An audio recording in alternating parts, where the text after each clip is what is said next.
આપણે એવા વિશ્વગુરુ છીએ કે જેમની પાસે ખરેખર કોઈ જ્ઞાન વિશ્વને આપવા જેવું છે જ નહીં. એટલે આપણે ખોટો એક ડંકો જે છે બોદો એ વગાડી રહ્યા છીએ. હવે આ ચીનવાળી વાત પર તમારી સાથે વાત કરું એ પહેલા થોડુંક આ વોટ ચોરીના મામલે એક અપડેટ આપું તો જે યોગેન્દ્ર યાદવ જેમણે આ પિટિશન કરી છે બિહાર એસઆઈઆર મામલે, એમણે ગઈકાલે સુપ્રીમ કોર્ટમાં બહુ ધારદાર રજૂઆતો કરી.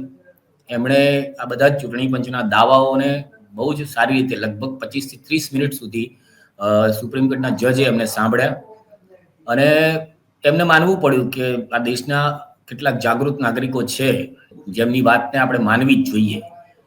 આજે ફરી એની વધારાની જે સુનાવણી છે, તમને જો રસ હોય કે ભાઈ તો તમે સુપ્રીમ કોર્ટ લાઈવ જે એ લોકોનું હોય છે એમાં જઈને યોગેન્દ્ર યાદવનું આજનું પણ કદાચ આજે મામલે કંઈક સુપ્રીમ કોર્ટનો કંઈક ચુકાદો આવે તો એના પર ધ્યાન રાખજો. અમારે તો ફરજના ભાગરૂપે એ ધ્યાન રાખવાના જ છીએ, પણ કેટલાકને રસ હોય તો જુઓ.